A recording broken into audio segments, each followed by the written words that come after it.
That's the latest. I'm Anna Russell. Love Sport Radio. On digital radio, online, mobile and smart speaker. This is the Brentford Fans Show.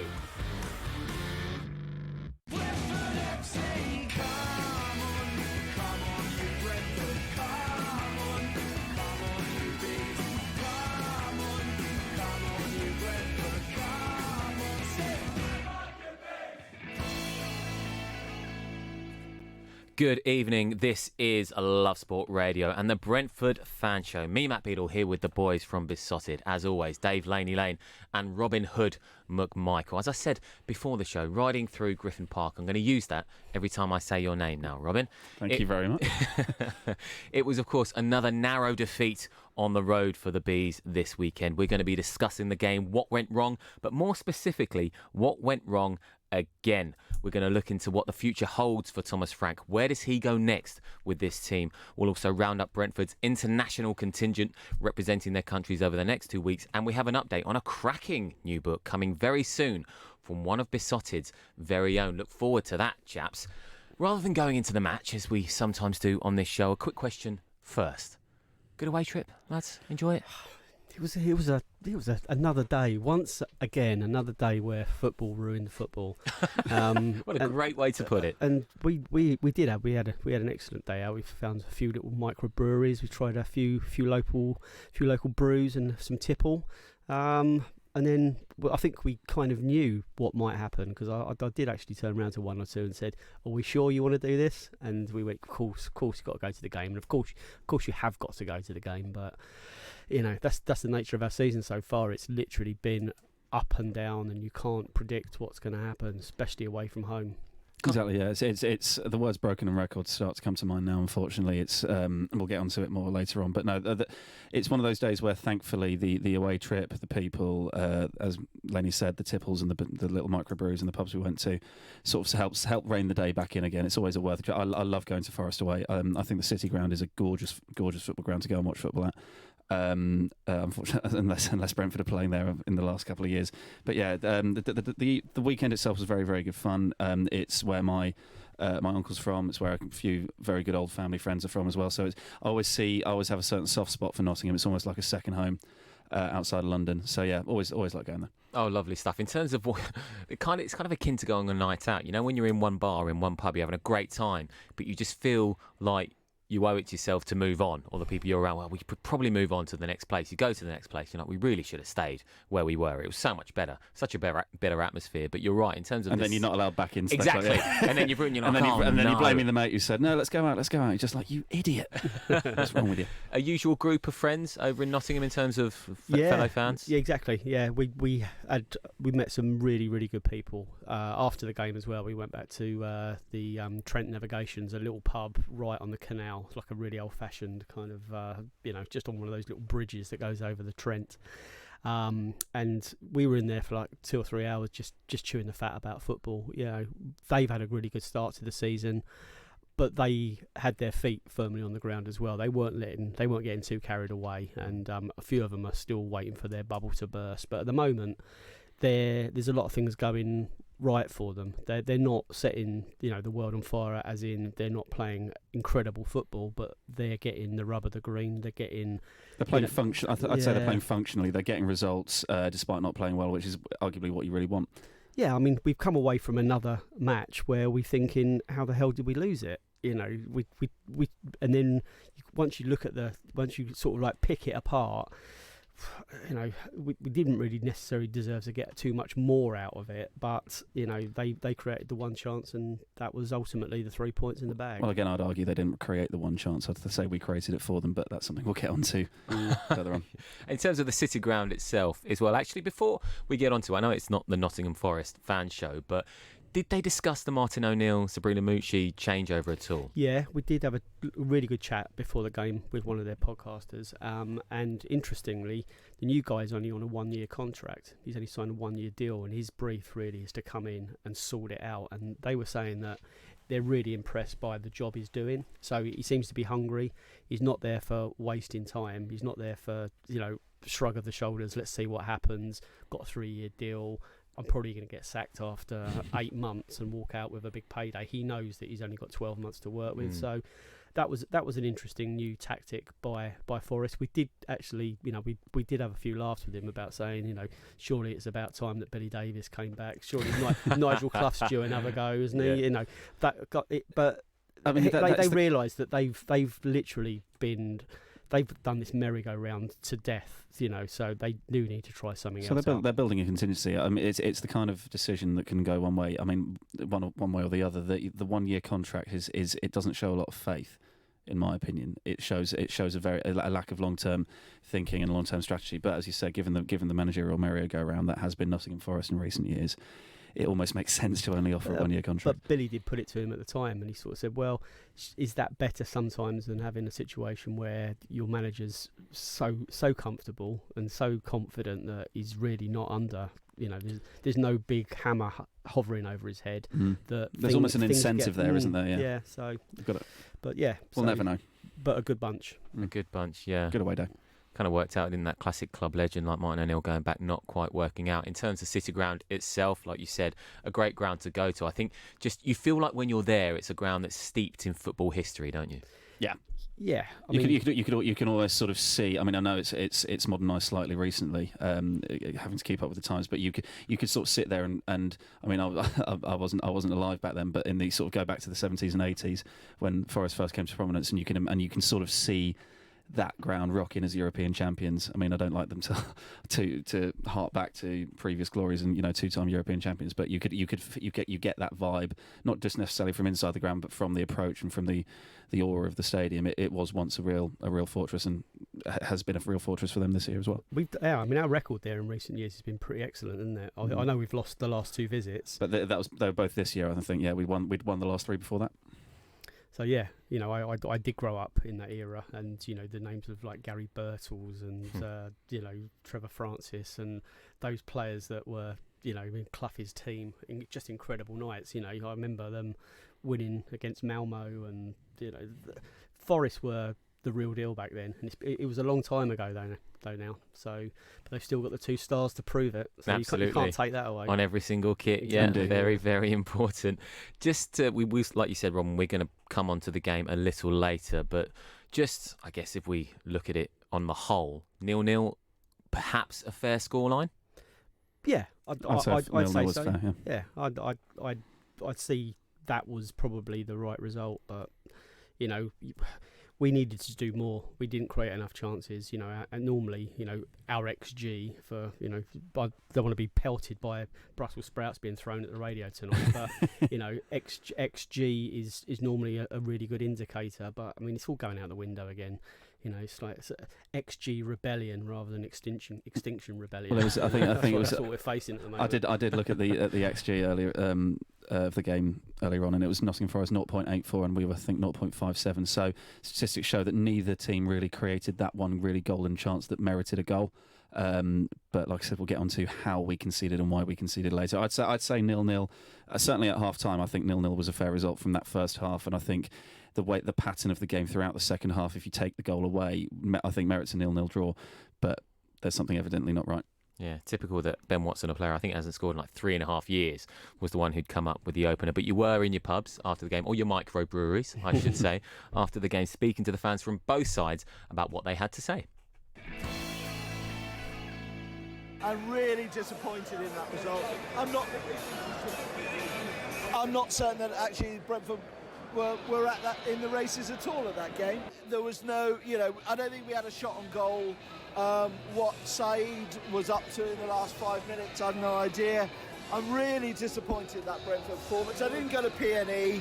I've only managed to watch us at Barnsley and Bristol City in the last week, but that was very disappointing. Yes, we didn't create much going forward, but we sat in there and held it at 0-0. I think we were looking at getting centre Saeed Benrahma and Makito off the pitch, off the bench onto the pitch to the 60th minute, I understand. And obviously we sat in there to the 58th, then we concede, and then we're chasing shadows after that. And we didn't really press their goalkeeper or really create many chances, which were frustration as a fan. So we come to to watch football and trying to create loads of chances, and we didn't create many today, unfortunately. And normally teams at the top get the 3 points, having maybe, from their point of view, not played particularly well. I think they would have said they have the majority of the ball, but I don't think they really tested Raya other than their goal. I don't remember that at all. So overall, I think Thomas will probably be looking at it thinking, how can we make more chances, but still maybe have a defensive unit, which, you know, on another day we might have held out for a 0-0. I don't know.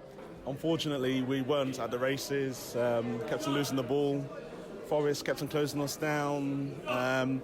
We just looked kind of like disjointed up front. Watkins was struggling to get any service.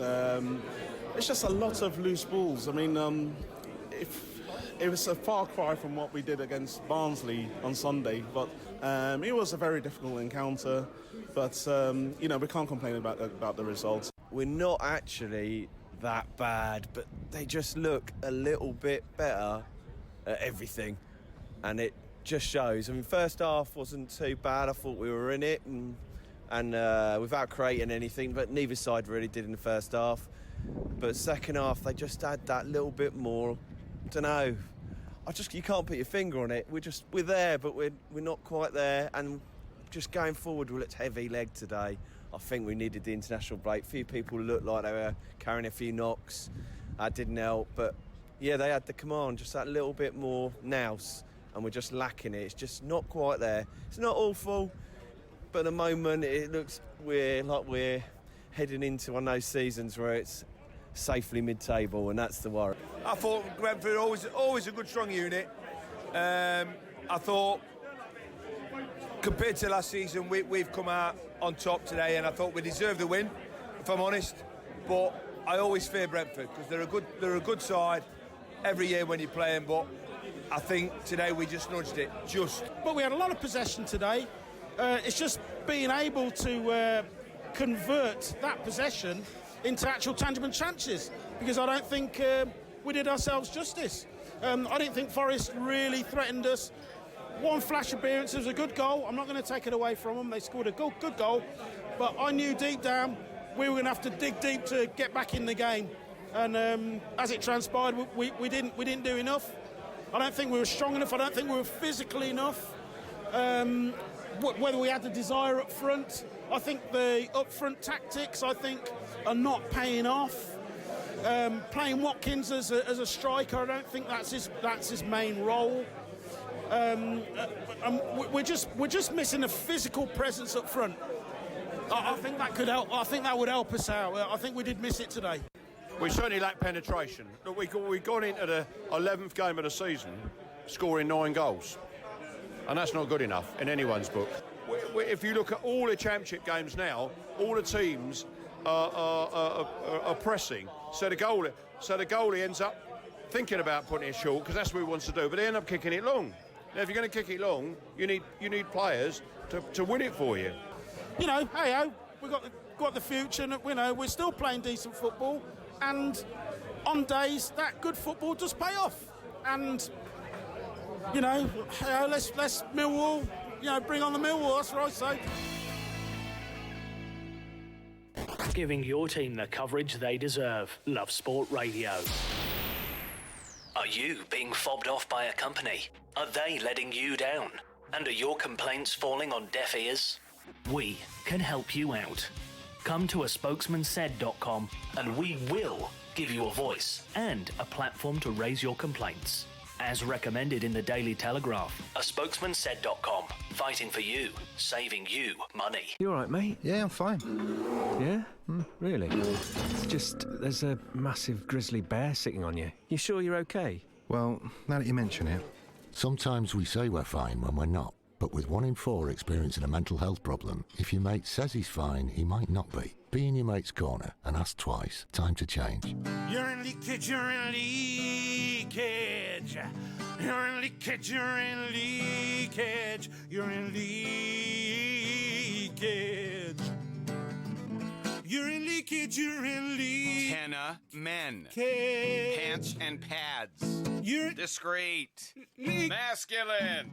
You're right. Secure absorption zone. Buy online online or in shops. Tenor men, keep control. Urine? No. If you're in business, I bet you hate wasting money. We Do Taxi Tops can help you achieve minimum wastage on your advertising costs and maximum exposure. Our revolutionary taxi tops can target your potential customers in the right place at the right time, so your message has the greatest potential for making an impact. We Do Taxi Tops. Visit wedooh.com. We Do, the smarter, quicker way of advertising in London, supporting London businesses of all sizes. Driving too close to the car in front gives you less time to react. You may not realise that you're tailgating. Leave a 2-second gap between you and the vehicle in front.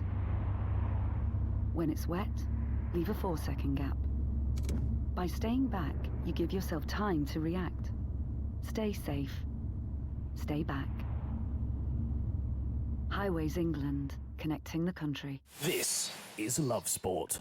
This is Love Sport and the Brentford Fan Show on Love Sport with the boys from BeeSotted, as always, Dave Laney Lane and Robin Hood McMichael. We heard some audio there before the ads from the Nottingham Forest game, the guys in the pub speaking again. Some of the stuff I took from that, gents, that was quite interesting, I think, was that one particular person said it wasn't that bad, but they just looked better at everything. And quite crucially, he said, I cannot put my finger on what's happening at the moment, Dave.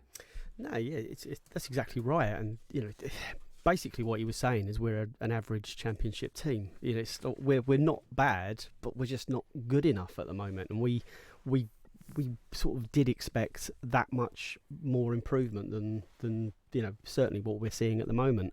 And it's true. If all the defeats have been 1-0 apart from the Preston defeat, which was 2. So we're not getting played off the park at all. And it is fine margins, and it is difficult to pin it all on the manager necessarily or the head coach. There's so many factors, but it's true. There's a growing disgruntled element equally, and this can't quite put your finger on it. Is kind of making it even more frustrating. If it was, we have said that there was a midfield formation problem, and clearly we're still missing Neil Maupay. But then when you've got Ollie Watkins knocking goals in, you kind of thinking, well, maybe we are going to solve that. Give him a little bit more time. So yeah, I think the confusion, the head scratching, and the comments from the head coach, kind of they do hint at no one really knows exactly how they're going to make this. Nobody knows. No, that's always the sort of that's the concerning thing at the moment about this season is in previous years we've not been by far and away a perfect footballing side. In fact, you could arguably say that we've been the imperfect footballing side in that we've been leaky defensively, but despite being sort of finishing mid-table consistently and being, I suppose, some might consider the archetypal average championship club, the sort of the good upper mid-tables, we've always managed to supplement that sort of the flaws, if you like, with really fast-flowing football, creativity, flair players, good attacking prowess, and lots of really, really classy goals. But that's missing this season, which is, I think, what's leading to the disgruntlement, and obviously a lot of that sort of fire is being aimed at the manager, because that's their role almost. They're the head coach, they're the person in charge. That's where a lot of the anger and the disgruntlement, as you say, is naturally going to go with any job, is it's going to go to the person who's in charge. But that's, I think, the frustrating thing at the moment is that in past seasons we've been able to forgive conceding a few goals because we won the game 3-2, 4-2, 5-3 and scored an amazing bunch of goals with players like Judge and Hotter and Hogan and Ben Rama banging in the goals from all sorts. But that's what's missing at the moment, and it's really, I wouldn't say it's worrying yet, but it's incredibly frustrating, and it's starting to, I think, really grind on a few of the Brentford hardcore, is that we can't celebrate this wonderful football that we've been playing because it's just not been good enough. No, and I think obviously last Wednesday night's draw at home to Bristol City, it adds to that frustration. I know we're focusing tonight on Forest, but I think you look at last week as the Barnsley win, which obviously got us excited for the Wednesday night against Bristol. The Bristol game we'd won. We had actually won that game, but lapse in the last minute. so we walked out there really defeated and deflated, and then you go away to Forest and you're looking for improvements because the last 2 games have been slightly positive, and you get nothing out of it. So it's almost been a bit of a regression, really, sort of from the I'm going to discount the opening 10 minutes away at Barnsley as a bit of a brain fart. It was a bit of a wobble, but then from that game and then going into the Bristol City game full of cheer, playing really well for 80 minutes, and then the change in formation, the lapse of concentration, that then has seemed to have had a knock-on effect to the Nottingham Forest game, and it's just it's been a regression of performance and almost satisfaction of watching the team play over the last 3 games. Especially, we sat here after the Derby win, beat Derby 3-0, went into the last international break, and we were really buzzing. We've come back and we sat here and we sat on the podcast and we said, right, we've got 5 fixtures. What's our expectations for these next 5? And some of us were saying 10 points, some of us were saying 11. No one was saying the full 15, but we've got 5. So if you forgive or kind of park the opening sort of 5 or 6 weeks of the season, you kind of gone, right, okay, we've got that out of the way. We've got the wheels well oiled now. 3 goals, looking good, and we've stumbled and spluttered through the next phase of fixtures. So I think it's right that we should be focusing on what we expect and what we should be not demanding, obviously, but it's where we should be at this stage of the season. We can't say they're a bunch of strangers still getting to know each other. There must be some sort of like cohesion there. So so the next phase, I would say, is getting the pressure starting to grow. I would say, on not necessarily on his job. I don't know how the powers that be see changing their manager. I don't think I've got any appetite for that whatsoever. But it's where we see this season progressing. We can't just let it die out before Christmas. No, absolutely not. And you talk about pressure perhaps growing on his job. One thing there certainly is discussion. He gave his post-match analysis, and we've got it right now. I see performances that are very, very solid. I think you see a team that is so much more solid, that's so much more structured. They're still going away from home and want to dominate from the first minute. And I think we lost, 3 games, 1-0 away from home. Of course, we turn them into draws or wins. But if you look at the performances, I think for me there's only been one I've not been satisfied with. That's Preston. Then the rest I've been, satisfied. You always want more, of course.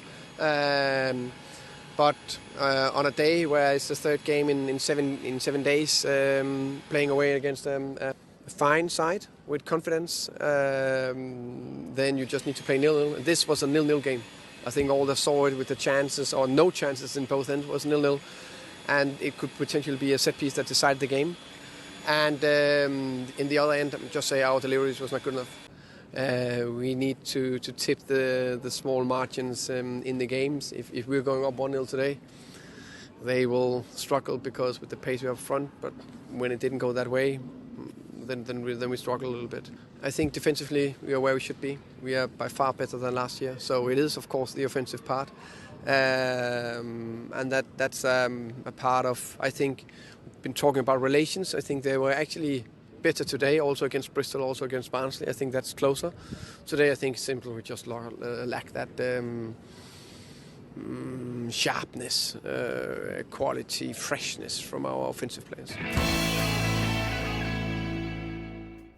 Sharpness, quality and freshness, the last few words I picked up from that chat from Thomas Frank, who gave his analysis after that defeat to Nottingham Forest. Too satisfied, gents, with the performance? I'm very impressed with the power drill sound effects in the background as well there. Yeah. Very good. Yeah, it's like someone had turned on a Hoover. Yeah.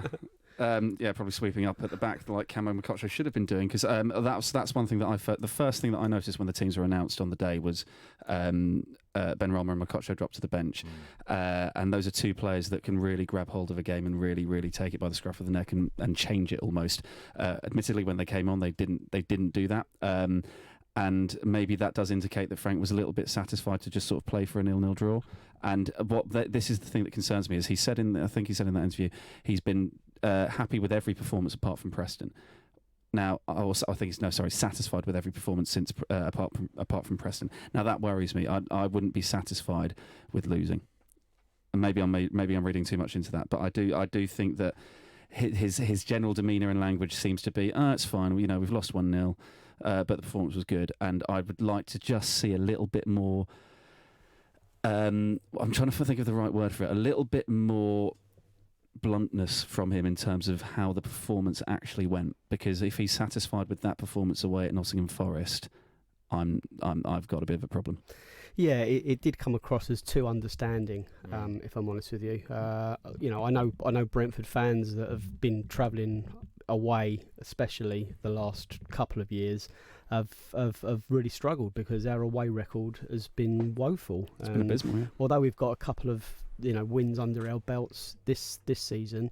We only had 2 during the whole of last season, plus a game against Bolton that was gifted to us. So, on games that we've actually played, we've achieved as much so far this season as we did during the whole of last. But that doesn't mask the fact that our performances away from Griffin Park have been so below par and very, very, very disappointing. It's our home record that's been our saviour, which it's great that you can turn up at Griffin Park and be confident that you're probably going to see a win. It won't be there next year, though. But you can't rely on this, and it isn't good enough, I'd say, to be satisfied with going away. And so what? We've had 3 games in a week. Liverpool. I know we're not comparing ourselves with Liverpool, but the standards are equally. Well, the standards are sky high there. Klopp, he's an understanding, caring, arm round the player kind of manager too. But I don't think he would be satisfied with coming away from a game. Not at all. Although they've tried a bit and they've played some good football, the standards needs to be a lot higher. He did mention the attack, and I think that's going to be a key topic, especially of this show and moving forward with Brentford, unless things change. We've had a WhatsApp message from Malky B in Hounslow, who's just said an observation on Ollie Watkins. He scores goals, but playing up top affects the general potency of the team. Watkins adds more as a wide player. We need a proper striker, and Ollie back wide. The fact we haven't got an actual striker is not Frank's fault. No, that is 100% correct. It isn't his fault, and it would be unfair to. And we did say earlier, it's unfair to pin it all on Thomas Frank. He obviously he's bought into the system and he's happy to be the head coach in a club that's set up the way Brentford Football Club is. But we are a selling club. We've become used to that. That adds to the frustration. We've spent big to replace the players that we've lost, and the glaring admission, Malky was absolutely right, is the fact that we didn't sign a centre forward.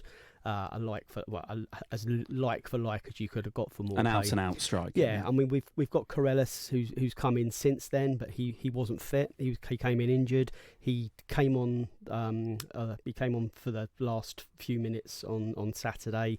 Didn't really get any chances. We haven't seen a huge amount of him yet. He's a chunk of a guy. I'm sure he's got the physicality to do well at this level. So yeah. He's absolutely spot on. We are missing Watkins coming in from the wing. So see, I don't think that Maupay's missing is our biggest problem. We've had strikers throughout all the years. We've had Hogan, we've had Vibe, we've had Neil Maupay. They've all scored a load of goals and moved on.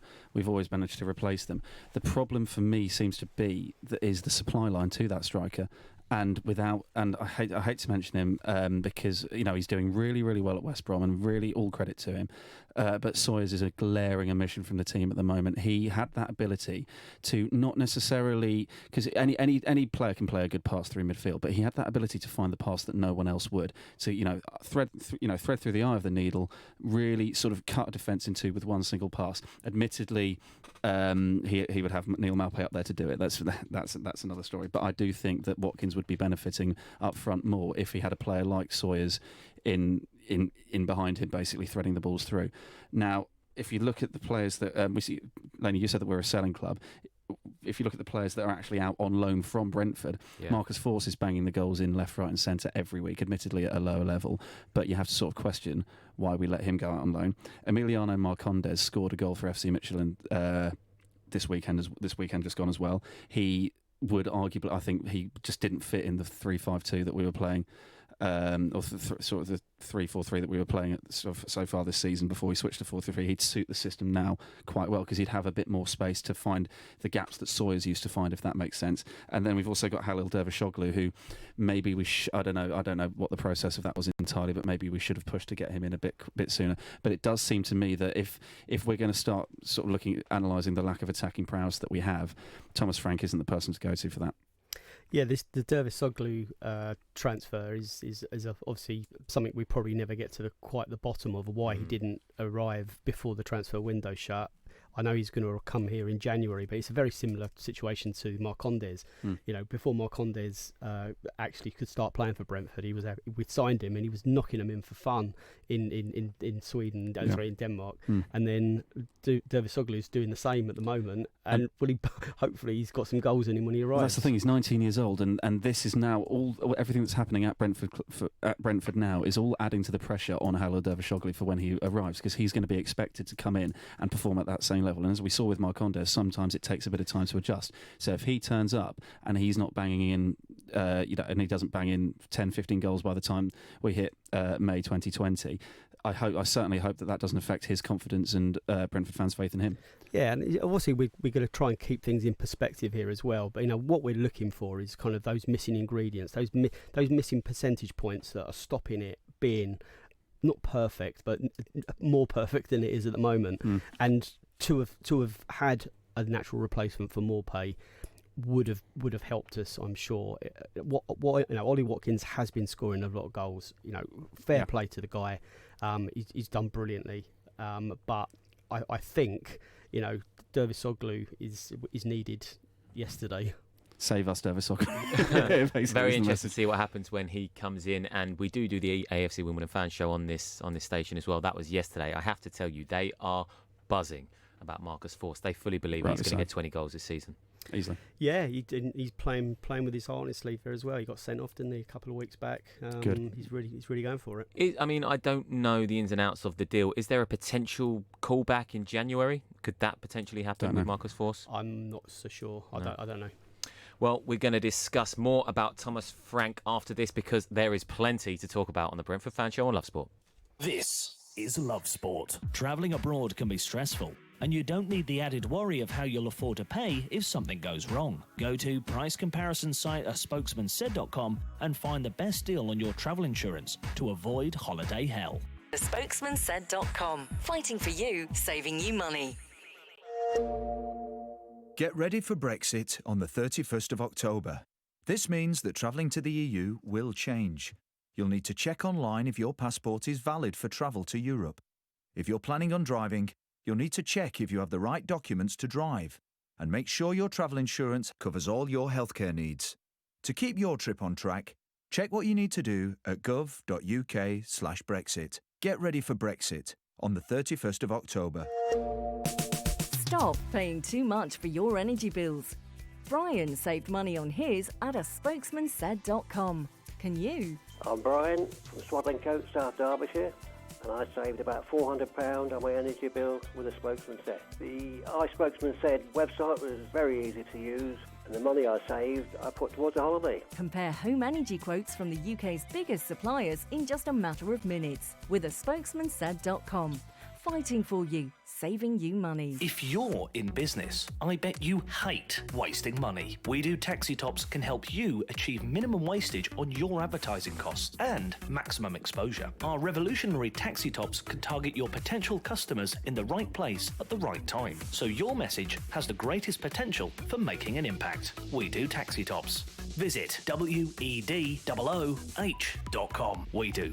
The smarter, quicker way of advertising in London, supporting London businesses of all sizes. How are you? How are you really? Modern life can be busy, and sometimes it's easier to look after others before looking after yourself. But there's only one you. And making small changes to your lifestyle now could improve your chances of staying healthier longer. So take the first step to a healthier you with our free How Are You quiz. See how you score and get personalised tips and support. From how to eat a little healthier to turning a 10-minute walk into exercise.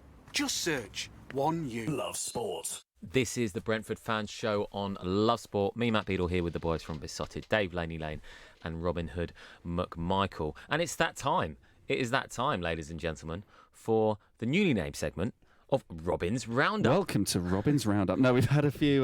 This should be a weekly thing, actually. We've had a few sort of new messages just come through regarding the Thomas Frank situation. Now, it's really interesting. This is really a sort of you're either behind him or you're not. That does seem to be a bit that sort of distinction. But there are a couple of other people that are a bit sort of more on the fence. So we've got a message from Tony here. It says, "I'm personally conflicted. It's not his fault Malpay was sold, and has not been adequately replaced. Ditto Sawyers so far, although Norgard potentially has filled that gap.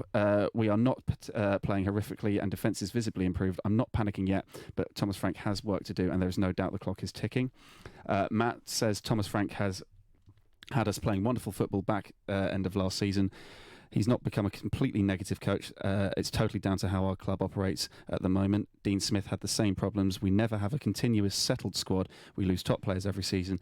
To have to adjust to that is tough. Give him some time. I'm sure it will come good. We've had a message from Jerry. I think it's a very, very good point here in terms of, again, looking more at our transfer structure. We have sold 5 centre-halves, 5 central midfielders, a goalkeeper and a 28-goal striker in just over a year. Most replaced, but the whole spine of a team is gone. I think that gives Thomas Frank a bit more time. The directors of football are to blame, in my opinion.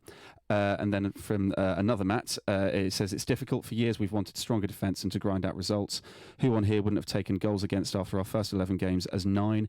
He's done a decent job of getting it right, but be careful what you wish for sometimes. Maybe if we actually ground out a perfectly achievable extra 4 or 5 points, we'd actually be quite happy. It feels like, to me, the foundations are in place, but we've forgotten how to release the shackles again." He agrees with Jerry's point about there being a big turnover in the squad, and take all that into account, and he does deserve more time, but by God, it's dull at the moment. And then Dave XG Anderson, hope you're well, Dave, has said he thinks that Frank is a negative, pragmatic coach, and the byproduct of that is that we're sort of undercooked going forwards. This side should be absolutely potty for a high-tempo 4-3-3. He needs credit for how much stronger we are defensively, but that doesn't excuse him from other mistakes with this squad. We spent almost a quarter of the season playing the wrong system, and now we'll have to wait for another quarter for them to figure out how to use this one. We look rigid with no depth in defence, between defence and midfield, and then between forward line and midfield. We need much, much more from everybody. Raya and Pontus have been our best players. Jim Levac agrees with Matt Allard, says he absolutely spot on with analysis of our current situation. No need to panic just yet. Thomas Frank deserves more time.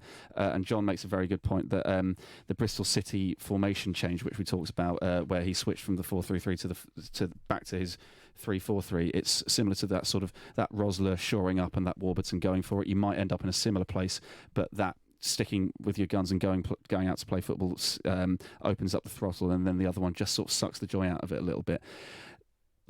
And now I've read out a lot of messages there in quite a quick succession, but none of those seem to directly blame Thomas Frank for the demise in our form and in our performances and on our results. I think that Thomas Frank seems to be a factor, and I think the problem seems to lie more in the way we've recruited and the way we've sold. Well, yeah, as I said earlier, it really is hard to go up to him, point him in the chest and say it's your fault, because yes, he has made mistakes. I'd agree that the substitutions against Bristol City, it confused everyone in the stadium, let alone the players on the pitch, and whether it was. Well, it must have contributed to the confusion, and that the fact that it was an unmarked header, and we've equalised right at the death. The other points I've picked out from that, in his defence, it is the defence, because we're looking really solid at the back. The effort that Pontus Jansson is putting into his challenge. He made a challenge against Nottingham Forest on Saturday. It was a certain goal, and he just managed to get there in time, timed it perfectly. It was a monstrous challenge from Janssen. It's exactly what we wanted in defence, but again, going back, it's just like the frustration is that we thought we weren't just going to be building from the back and trying to bit by bit work our way forward. We thought we were a more of a complete team than that. And the other point I'd say that really jumped out to me was, if we did have 4 or 5 more points, how differently would we all be feeling right now? And I have to say, we'd be feeling a lot better. if one of those defeats was a draw and then one of those draws was a win, I think we would be way more buzzy about where we're at the moment. No, it's fine margins. It's very fine margins. But for me, what's costing us those points are the small things like. And this is quite a specific thing that I rant about and shout every time we have a corner, clear the first man. We can't do it. I can't remember that. I genuinely can't remember the last time we had a game where all of our corners went right into the mixer or right into the back post, penalty spot, disrupted the keeper. Barely any of our corners seem to beat the first man. When you look back to last year, Said Benrahma's corners were undefendable sometimes. They would just be... They'd be zipped in, and they in, go in at perfect head height for players like Barbe and Janvier to get their head on it. And nowadays, Jensen, Benrahma, no matter who, and it's free kicks and it's any delivery from the wide. It's so lackluster and almost looping. It just loops towards the near post. Defender there clears it with his head or with his with a big kick. And I just think it's a basic thing. It's not. I've played 11-side football. I'm not very good, and I can clear the first man from a corner. And I just wonder why that hasn't been... You're not very good. No. It clears the first man, clears the box, clears the ground, clears the city. But I just think basic things like that, and they haven't been fixed all season. And I just wonder why that hasn't become a focal point. Because if we were more productive in corners, it's got to the stage now where we get a corner kick and everyone's like, "Come on, Bees," and I'm just sort of like, "Yep." Better get Rico Henry ready on the halfway line for when the clearance goes out. And and admittedly that's quite a specific pessimistic viewpoint to have, but it's something that surely needs to be addressed. Well, in terms of being pessimistic and flipping that on its head, it's nearly a year now in charge for Thomas Frank. So when we look at his reign so far, what can we look at that's been positive that he's done well, Dave? The positive, if you look at the horrendous start that he had, he did well. He really did study what was wrong, and he did turn it around. He's done that once before. He's in a similar situation. It's not as bad as it was during that run, but there's a lot that needs fixing at the moment. As you say, not huge fixes. We're not talking sort of engine out rebuilds here, but there is a lot of body work that needs sort of like some spraying. It's as we've gone through that list there, it's quite clear that there's more than just one or two little things that need sorting out. And to be a quarter of the way through the season and have quite so much uncertainty and insecurity, he's changed formation, but he changed it back again. So I don't think he's wedded to one of those. But I thought, from the comments that came out of the camp and from some of the players at the beginning of the season, I thought we were going to flip formation way more frequently than we did. I thought we were going to be sort of like have a home fixture and then away fixture, or just be a little bit more fluid in how we played. It doesn't seem. There seems to be kind of like a wall up in his mind. How do I want my team to play? Well, it's something that me and Matt have often picked up on sitting here and listening back to his audio. Is that's gone. He's stopped clicking in his interviews, and if you watch his interviews, that's just. I genuinely think he's very concerned. I don't know. I'm not entirely sure if he's feeling the pressure. I wouldn't say that. I think he's definitely concerned about the faults that currently lie with our team, and he's doing his very, very best to fix them. He is indeed. Well, it's Millwall, up next. That's in 2 weeks. Before that, an international break. We're going to be discussing that next on the Brentford Fan Show on Love Sport, and also a golden era for Brentford in a new book coming out soon. Giving your team a voice. Love Sport Radio. The Novotel London Blackfriars, the official hotel partner of Love Sport. Located just minutes away from the city and London's famous South Bank. You can kick back and taste the flavours of the world at the Jamboree Bar and Grill and enjoy all the sights of London in style. The Novotel London Blackfriars. You all right, mate? Yeah, I'm fine. Yeah?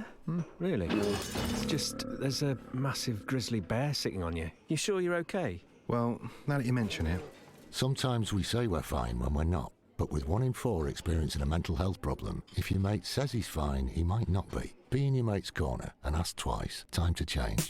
Can you save money on your car insurance? Chris did, with a little help from a spokesmansaid.com.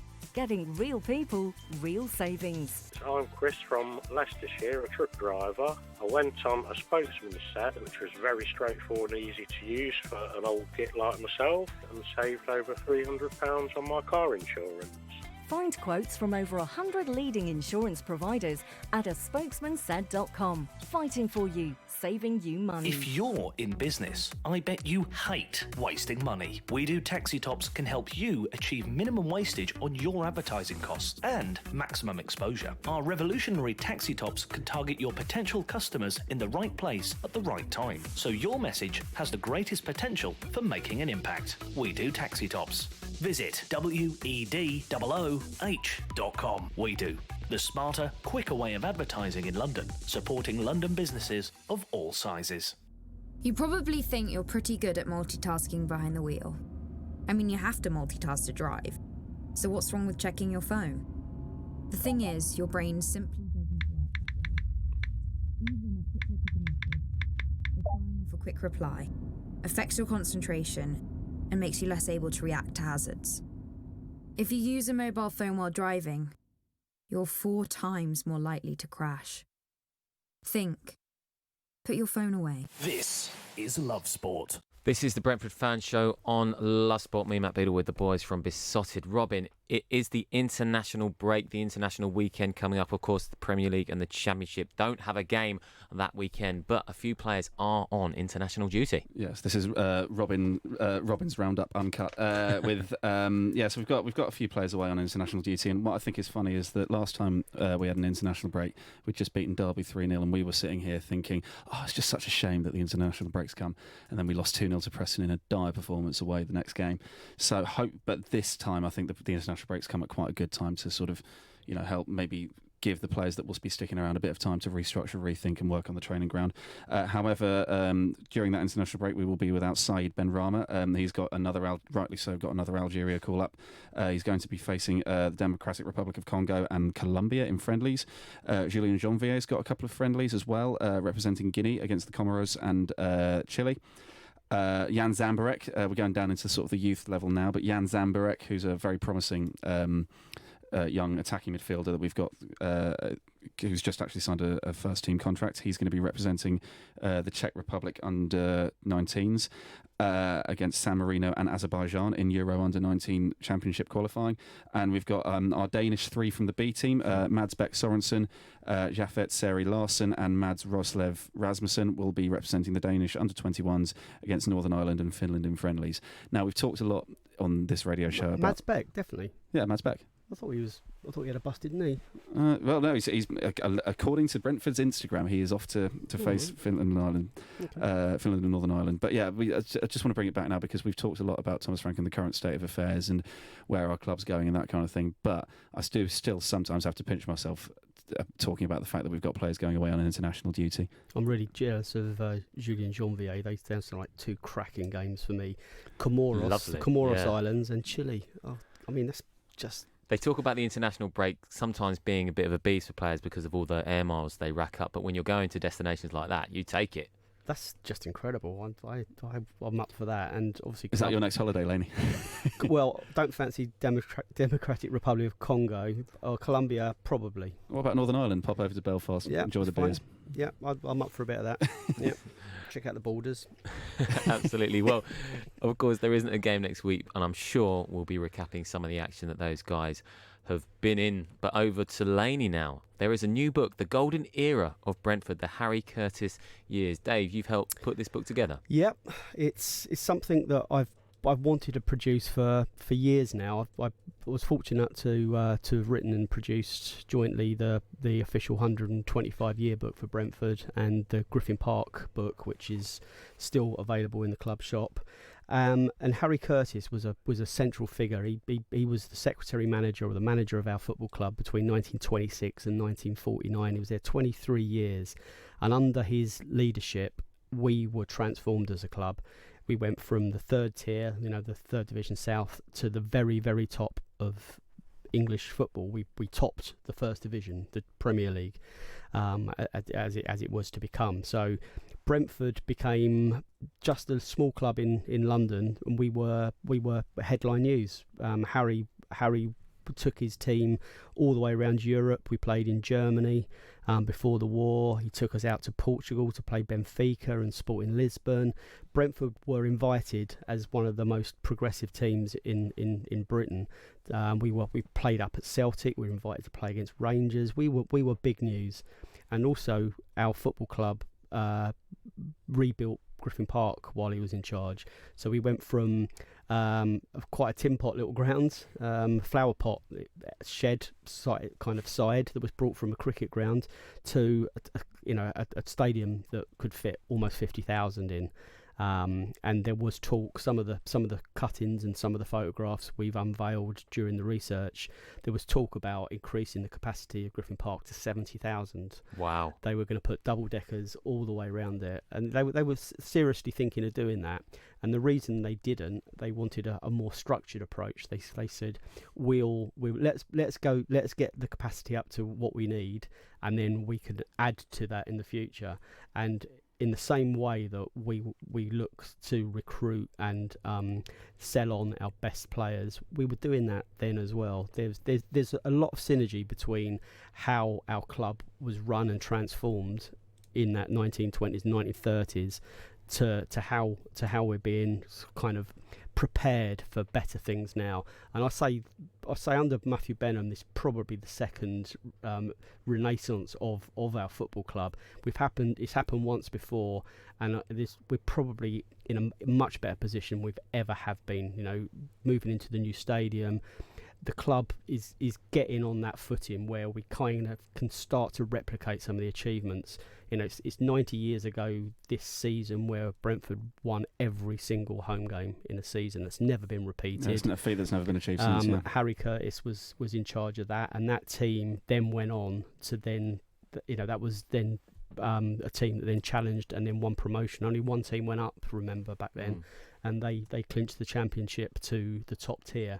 And some of the words and some of the photographs and the memories of that day, it just puts the hairs on your arms and the back of your neck up, because it's clear that the players and the fans of Brentford back then, the club meant every bit as much to them as it does to the fans of today. And there's a lot of fans that aren't necessarily interested in history, but Harry Curtis was someone that, without whom our club probably would have died. He kept us alive during the war when the club pretty much folded, and it was people like him that we owe so much to, looking back, and the players that served under him. So another proud thing, apart from putting the book together, was being able to relink the Curtis family back with the club, and Harry's granddaughter and the great niece. They came to the which game was it? A couple of weeks back. Was it the Stoke game? It was Stoke game a couple of weeks back, and could have been a better game. Yeah, but again, the I spoke to them afterwards, and they were just like really emotional about how the legacy of their granddad, or the great uncle was being kind of celebrated still. And we've at the moment, if you go on to www.legendspublishing.net/Brentford, or the links that are on the BeeSotted Twitter, you can pre-order the book and have your name or the name of a relative, present or past, encapsulated in the book. There's a Brentford fan roll of honour, which they've been successful with the previous publications. So if you've got an old Brentford fan from whether it's your granddad or your great granddad, let him be remembered in the book as well. And it's something I'm extremely proud to have been putting together. Fantastic. I mean, I'm sure it would make a great read. Interestingly, the family themselves, so had they almost lost contact with the club? Is that what had happened? Yeah, I mean, Harry's reunited. Harry's been dead for he died in 1966. So there's a lot of years that have passed between then and now. So relationships kind of if it wasn't for one of the relatives sort of keeping coming, sure, things kind of drift. But his great niece, I sat down with her and flicked through the proofs of the book with her, and she was just fascinated. Again, just very emotional to kind of see that she, well, she doesn't look like a great granddad, but you could tell there's a family resemblance there, and it was something that she'd be able to then give to her son, and say, this was your great granddad has achieved something that no one else in Brentford's history ever has. I think that's genuinely brilliant. I think a phrase that's always stuck with me is, which I think I try and apply to anything that I do in life, is remember why you started. With everything you're doing, remember why you started doing it. And it's that kind of, you hark back to, whenever I'm having a bad day like the Nottingham Forest away game, I always remember why I keep going to Brentford and why I keep paying the train tickets and paying the fares and paying for the burgers and the beers at half time, is because of that love and that family feel, and that what this Harry Curtis golden era of Brentford really does sort of help cement, and it is that sort of passing on of generations from generation to generation. Brentford Football Club lives on, not necessarily in the ground or in the players, but in the people. Yep, certainly reminds you why you love your football club. Dave, just before we go, where can they find it? If you go onto www.legendspublishing.net/Brentford, or check out the links on the BeeSotted Twitter and Facebook pages, there'll be a direct link. Lovely stuff. And Robin, before we go, some quick plugs. So BeeSotted podcast will be live on Thursday at 7 a.m. Possibly. Hopefully. If there's anything to talk about. But yeah, in the meantime, check out prideofwest.london and review and like our podcast on iTunes, Spotify and all other platforms. Lovely stuff. This has been the Brentford Fan Show on Love Sport. Thank you, gents. Thank you very much for having us. Thank you very much. We will see you next Monday at 8 p.m. See you then, UBs. Love Sport. You all right, mate? Yeah, I'm fine. Yeah? Really? It's just there's a massive grizzly bear sitting on you. You sure you're okay? Well, now that you mention